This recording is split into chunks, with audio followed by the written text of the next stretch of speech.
Hey everyone, welcome back to my channel. So for today, what we're going to do is we are going to make a really neat glow-in-the-dark Halloween tray. Got a bunch of different stuff to put in it. Glitters, we've got stencils, we've got the little pink mold that's got different like skulls and jack-o'-lanterns and stuff like that that we're going to use for embellishments later on. I've also got this really cool table runner that I got from the Dollar Tree. It's black lace and it's got spider webs and spiders and stuff on it. And then we can't forget our glow-in-the-dark powders. We're going to be using those too. So the first thing that I did was I went ahead and I already cut out the piece of table runner that I'm going to use, just so that I have an idea of how big it's going to be, how much space I want it to take up in the mold, and had that already done. Now, we're not going to stop there with this. I figured let's do more, right? So the first thing that I want to do is I'm taking my clear varnish and I'm just going to go over it with a light coat just to kind of seal in that fabric. Because it's fabric, I don't want it to have a crap ton of air bubbles in it when I put it in the resin later on. So I'm hoping that this will kind of just like seal that in and help reduce that. Now what I'm doing is I am taking my fine glitter that's black, and then I have purple also. At this point I hadn't added it in, and then I decided it needed a little something something, so I went ahead and put purple in there. And I'm just going to highlight and embellish all of those beautiful spider webs and just kind of make it more. Just to give it some more interest, some more something to look at other than just the black lace tablecloth or table runner, if that makes sense. Like, it was pretty on its own, but I want more. So I'm just going to speed through this real quick, and then I will be back at the next step.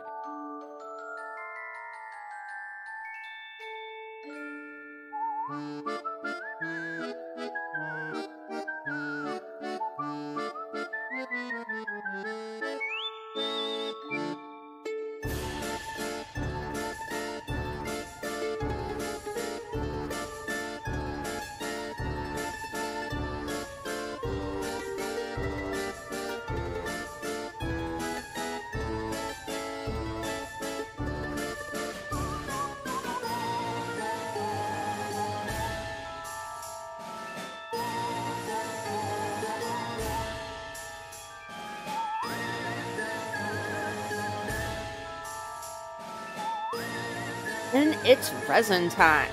So the color scheme that I want for this is purple and black. And I've got this really gorgeous purple that Rolio puts out. It's called Purple Heart, and it's absolutely just, it's so beautiful. So I thought that this would be kind of cool to have it as a half and half, kind of swirling in the middle-ish type thing. So I just got my Baltic Day black pigment paste. Mix that up in one container, and I don't want a whole lot of that. I want it to be predominantly purple, because I also have the black lace piece that we just worked on that I'm going to put in there as well. So I don't want too much black in there, and I don't want it to overtake all of the purple. So I've mixed my purple resin. Now I'm going to add some of the purple glow-in-the-dark powder that I have. I don't know if it's going to do anything, but I figured, why not? I'll give it a shot. I also took some of that black pigment paste and I just put a little bit in just to kind of darken that purple up just a tad. It was just a bit too bright for me. So another quick mix just to make sure that everything's mixed up there. And now it's time to add the black. So again, just putting it in part of it. Don't want it to take up a lot. And the main part is purple. Now, I also do not want these hard lines in here. I want it to blend and just look like a cohesive piece instead of the hard lines. So that's it. Quick spray of alcohol, going around the edge just to make sure that there's no bubbles trapped in that 90-degree angle. Now it's time to do these little guys. I haven't decided specifically which ones, or honestly at this point, if I was going to use any of them for sure. So I'm just using up my extra resin that I have, and I'm going to make a few pieces and then just see how it goes in the end. If we can add any of them, what we can do with it. All right, so we're done with that. Here's the table runner. It's all nice and dry. I let it dry for a good 24 hours. our resin's dry. Now it's time to start figuring out exactly where we're going to place things, what we're going to place, all that good stuff. I did do a few of the little guys in purple just to kind of see if I can use any of those. I did have some purple left over, so I thought, what the hell, why not? So I'm just kind of taking them out, placing them. I think that this is where I want to put them, is on top of the lace. But first, before we even get to that part, we've got to do the stenciling. I tried to do the glitter and the gloss varnish prior to just kind of dotting it in the stencil. It didn't work. It ran all under it.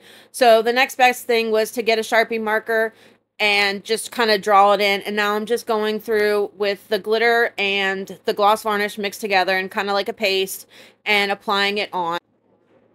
I did mix some orange glow powder in the jack-o'-lantern's face along with the orange glitter. For this part, I used purple glow powder and black glitter. Still going with that purple and black kind of vibe. That's all I wanted to do. And then for the jack-o'-lantern's face and the bats and his little arms, all I'm just going to do is use a little bit of the fine black glitter. That's it. No glow powder in this. And then all we got left to do on him is his little stem. So for that, what I'm going to do is I'm going to mix some green glow powder, some fine green glitter, and the gloss varnish, and just add that to it. On a side note, I realized in the video that for whatever reason, the purple on the main part of the tray is not purple. I don't know why my camera is making it blue. I could not, for the life of me, even adjusting colors and stuff in the editing process, make it look like the purple it is. I promise, guys, it is not blue. It is a really, really pretty, like, royal purple. Don't know what the deal is with the camera. I've watched other YouTubers that have had the same issue, maybe not necessarily with purple, but with other colors on their camera. So I'm really, really not sure what the difference is, but the color purple that was in the jar that actually showed up in the mica jar at the beginning of the video is actually the color that this is, just a teeny tiny bit darker from the little bit of black that I added, just to give you guys some kind of reference point. It's not blue, I promise. So all I did was I took the stencils that I wanted to use on the tray, I drew them on with the Sharpie marker, and now I'm just filling them in with whatever color of the ones that I've already made that I decide I want to use for each particular piece. As I finish this up, I'm just gonna, you guys don't need to hear me talking, you can clearly see what I'm doing, and I will be back on the flip side when we're on to the next step.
Alright, so that's all done. Now it's time to figure out where exactly it is that this lace piece is going to go.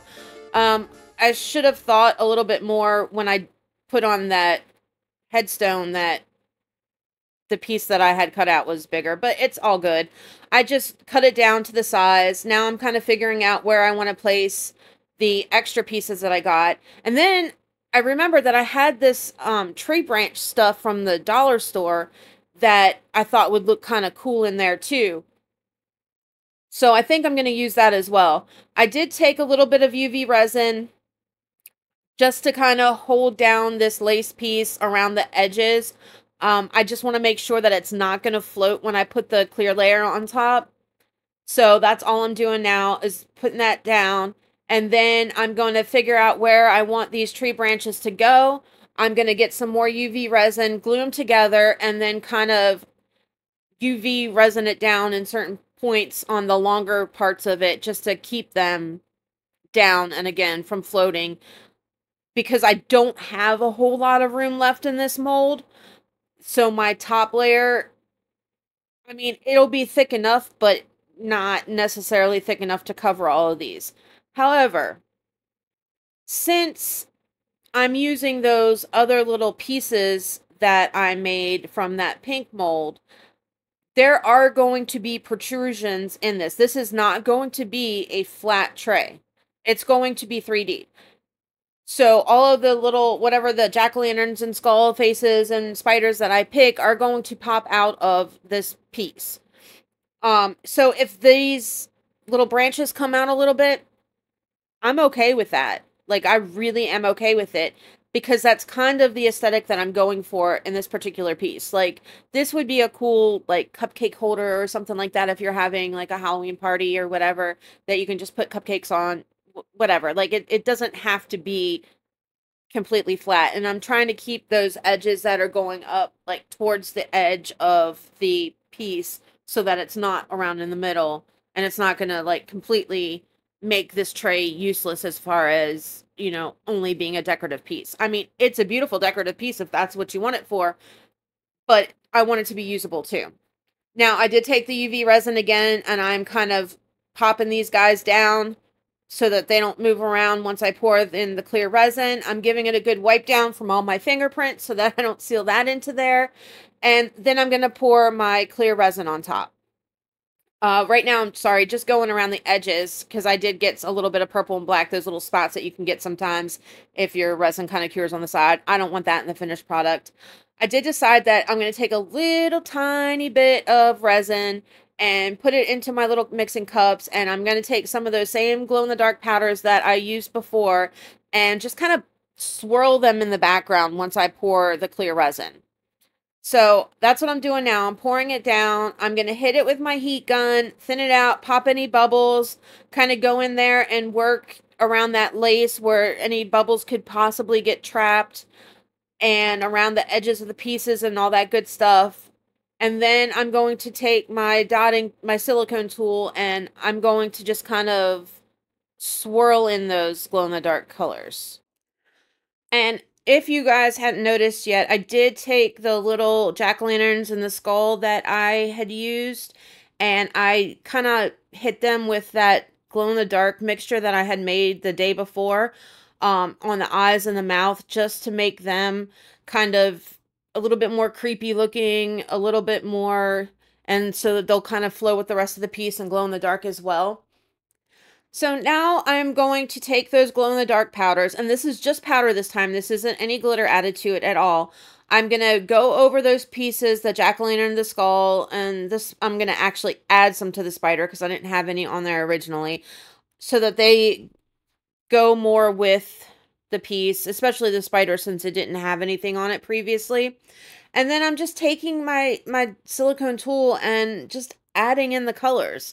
Like, there's no real rhyme or reason. I just kind of want wispy parts of colors. Now, at this point, I realized that because my resins are now two different temperatures, the clear resin I heated up when I was using my heat gun to pop the bubbles and all that good stuff. The glow-in-the-dark powders now, that resin is super thick in comparison. So it's kind of just balling up almost and sinking straight to the bottom. I didn't want it like that, so I kind of spread it out a little bit.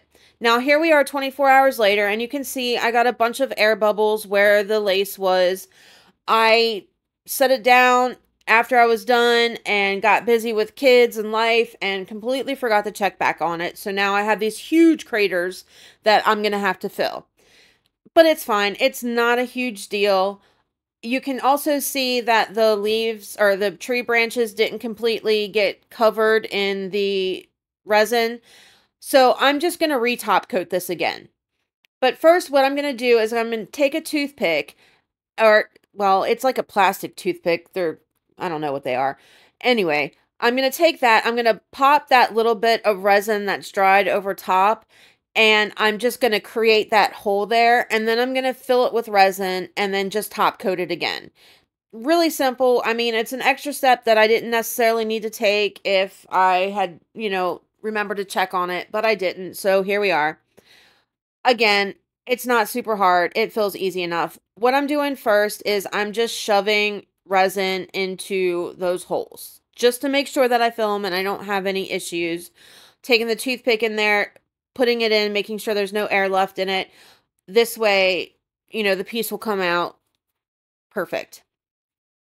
And then I'm going to go over and I'm going to kind of, because the skull and the jack-o'-lanterns that I added on, they're not shiny. It was a matte mold, and I'm just going to go over them with clear resin to gloss them up to go with the rest of the piece and pour my top coat on, and then we're done. And here we are. I don't have the video footage of me actually doing the clear coat the second time, but here we are. It's done now. It's gorgeous. The holes are completely covered. You can see all that wispiness in the background. Actually turned out really cool looking, I think. And the branches that I used are they're covered now. So they're not popping up anymore. So the only pieces that are popping up are the jack-o'-lanterns, the skull, and the spider. Anyway, here's some glow-in-the-dark shots for you. My camera's not the best at picking them up. It looks a lot better in person. But here you go. There's a few more pictures towards the end. I hope you guys enjoyed this. I really had fun making it. Like, subscribe, all that good stuff. I appreciate you guys. I love you to the moon and back. I will see you guys in the next one. Love you. Bye.